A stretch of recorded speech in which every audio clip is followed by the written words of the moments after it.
Hey YouTube, how's it going? Adrian back with you for another video. This is where we're at the end of day, I want to say 5, but they're starting to take shape. A lot of cutting in these floors just because of all the TGI blocks and the squash blocks. I don't know, it's got to be at least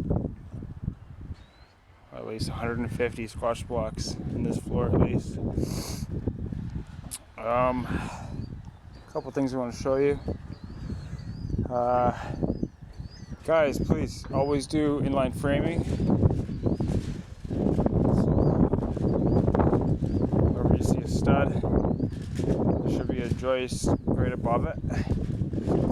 I take a bit extra time and I put all the wall point loads and the roof point loads in the floor, so I don't have to work off the ladder. There's nothing I hate more than working off of ladders, which is weird because I originally wanted to be a firefighter. So yeah, there's my girder for the roof. Other side, same girder. Got my window point loads. I have a balcony going above, so I just tripled that up. So there you have that. Got my steel beam here, and so what you'll see here is the steel beam. I actually have to leave it an inch away from that wall, and then they give me this 109 steel post, and it has a big flange on top, and that's just because so they can run fire rated right past it. So that's a MacGyver way to brace that up temporarily and not screw myself, so I can fit this post in later. So yeah, started sheeting toward the end of the day. It's Evandra's last day tomorrow, so I'd really like to find a guy.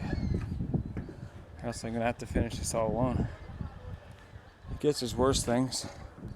Sometimes it's nice and peaceful working alone. If you make a mistake, you got no one to blame. Yeah, a lot of blocking, a lot of joists. And Evandra's not too comfortable walking on the joist, so what I did, I boomed up all the joists and then worked them out. It's nice and fast and minimal laboring.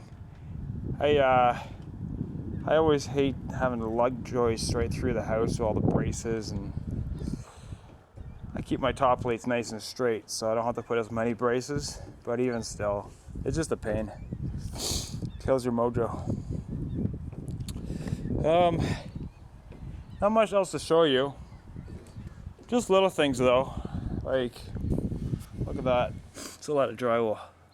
9.5 inch drywall all the way through. Total of 6 layers there. Well, this is actually 11.5, this one, because it's going below onto the top plate. But just a couple things I want to show you. Just little things really. Like where you have a flat arch here, make sure in the middle you'll see I put extra nails, toenail down, and I really pulled that flat arch tight to the joist. Put some extra nails there, just so there's no hump after. Drywall carves it nicely. I like to put a lot of glue on the floors. It's just my personal thing. There's nothing worse than a squeaky floor, or squeak in general. It just irritates me. I think it's an OCD thing. But yeah, if you hear me walking, you won't ever hear a squeak. I don't glue row upon row and then do a sheet. I glue maybe 2 sheets worth and put it in. That way the glue, especially in the wintertime, stays soft and you nail the sheets down right away. I've seen some crews that would literally tack the glue sheets, and then the next morning nail the whole floor. Well, what's the point? You've defeated the purpose of the glue, because now the glue is hardened, and there's a separation there between the joist and the plywood. It makes absolutely no sense, and I don't see how that saves time. That also helps when you glue one sheet down at a time. It helps with quality control. Make sure all the joists are nicely nailed down. If you look, you'll see any of these, you'll see at least 7 nails. And on the joints, I put like every 6 inches. There's been always a debate with me. Guys who say, why use so many nails? Why use so many nails? Okay, so I use more nails on things like sills in the corners, and I use more nails in general because I have to work up there. I have to work on what I nail. And I'm not comfortable doing this, right?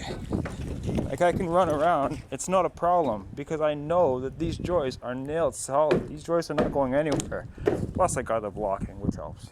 But even still, the point I'm trying to make is, if you nail it right, you're going to be a more confident framer in general. So if your mind is always, oh, I'm going to die, I'm going to fall, I can't believe, like, oh, I don't feel comfortable walking because I don't know if they're nailed right. Well, that extra $10 on that floor of you saving nails has actually cost you a lot more in lack of production, because you have guys all of a sudden that are not confident, never mind running on joists, but just walking on joists. So that's just my take on it. So if you think about it, on a house, maybe I spend an extra $40, $50 in nails. I will see that back tenfold. Never mind, more. Just because I'm confident and my mind is on the job. And it's not on trying to survive the job. There's a big difference there. So yeah, not really much else to show you. Things are, the house is going up nicely. I'm very pleased with that. And I wish Evander would stay longer, but that's not the case, so. These things happen, it is what it is. And he's been nice enough to stick with me until I can find a new guy. Or at least until tomorrow. So, I appreciate that. With that said, if you guys know of anybody who is looking for a job, come on down. I'm more than happy to teach. Or if you know stuff, even better. But yeah, that's what it is. I just need really one guy. And if, or 2 guys, whichever. But yeah. So it looks like it's time to go home. And as a crazy friend would say, time for a beer. So that's what I'm gonna do. Take care, guys. Have a good one. Bye now.